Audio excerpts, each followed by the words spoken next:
సత్యమూర్తి. నా వయసు 75 సంవత్సరాలు. 10 ఏళ్ల క్రితం నా భార్య కన్నుమూసింది. నాకు 3 కొడుకులు. ఆ 3 కొడుకులు పెళ్ళైన తర్వాత అందరూ వేరువేరుగా ఉంటున్నారు. నేను నెలకొక కొడుకు జబ్బు దగ్గర జీవనం కొనసాగిస్తూ ఉన్నాను. కానీ ఏం లాభం? ఆప్యాయంగా మాట్లాడడానికి 4 మనుషులు కరువైపోయారు నాకు. ఇంకొక వారం రోజుల్లో నా చిన్న కొడుకు ఇంటి దగ్గరికి వెళ్ళాల్సిన సమయం వస్తుంది. కానీ నా దగ్గర ఉన్న 2 పంచెలు. అవి బాగా మురికి పట్టిపోయి ఉన్నాయి. పెద్ద కొడుకుని కొత్త పంచెలు కొనమని అడుగుదామంటే విసుక్కుంటాడని భయం.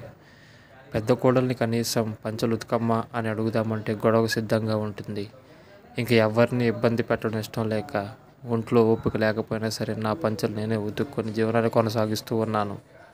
అలా వారం రోజులు గడిచిపోయాయి. నా పెద్ద కొడుకు నన్ను బస్సు ఎక్కించి వెళ్ళిపోయాడు. నా దగ్గర చిన్న ఫోన్ కూడా లేదు బస్ దిగాక ఫోన్ చేద్దామంటే. నా చిన్న కొడుకు నన్ను తీసుకెళ్ళడానికి వస్తాడా రాడా అని చెప్పి ఆలోచనలో పడిపోయి ఉన్నాను. ఈలోపు మా ఊరు వచ్చేసింది. నన్ను తీసుకువెళ్ళడానికి స్వయంగా నా చిన్న కోడలు స్కూటీ మీద వచ్చింది. నన్ను చూసి ఎలా ఉన్నారు మామయ్య అని ప్రేమగా అడిగింది. నేను బాగానే ఉన్నానమ్మా. సరే మామయ్య రండి స్కూటీ మీద మాట్లాడుకుంటూ వెళ్దామని చెప్పింది. దారిలో నాకు ఇష్టమైన చెరుకు రసం తాగించి అప్పుడు నా పంచెలు మురుగ్గా ఉండడం చూసి నాకు 4 కొత్త పంచెలు కొనిచ్చింది. అలా మళ్ళీ మేము స్కూటీ మీద ఇంటికి బయలుదేరాము. దారిలో నా చిన్న కోడలి భుజంపై నేను తలవాల్చి ఉన్నాను. వెంటనే నా కళ్ళల్లో నీళ్ళు తిరిగాయి.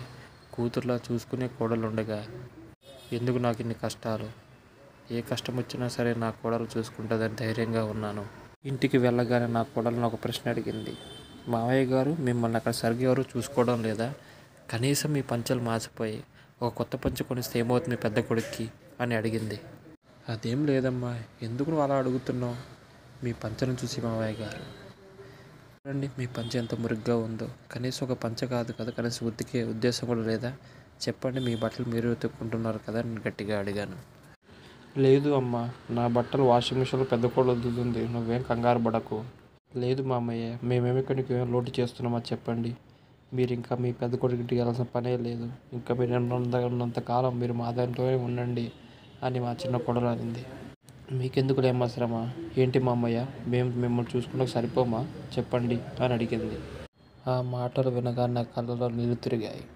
అలా కాదమ్మా, ఈ వారం రోజులు ఎప్పుడెప్పుడు అవుతాయా నీ దగ్గరికి వద్దామా? పసిపిల్లలలో నన్ను చూసుకుని నీ మనస్తత్వం అంటే నాకు చాలా ఇష్టమమ్మా. మరో జన్మ అంటూ ఉంటే నీ కడుపుని నీకు బిడ్డగా పుట్టాలని ఉందమ్మా. మావయ్య, మీరు మీ కొడుకు జీవితాన్ని ఇచ్చారు. మా జీవితంలో మీకు కొంత సమయం మేము కేటాయించలేమా చెప్పండి? పెద్దవారు అంటే పసిపిల్లలతో సమానం. వారికి ఆకలి వేస్తుందని అడిగి తెలుసుకోము. ఆకలి వేస్తుందని తెలుసుకొని వాళ్ళకి అన్నం పెడతాం. మీరు కూడా మాకు అంతే మావయ్య. మీరే మాకు మార్గదర్శకులు.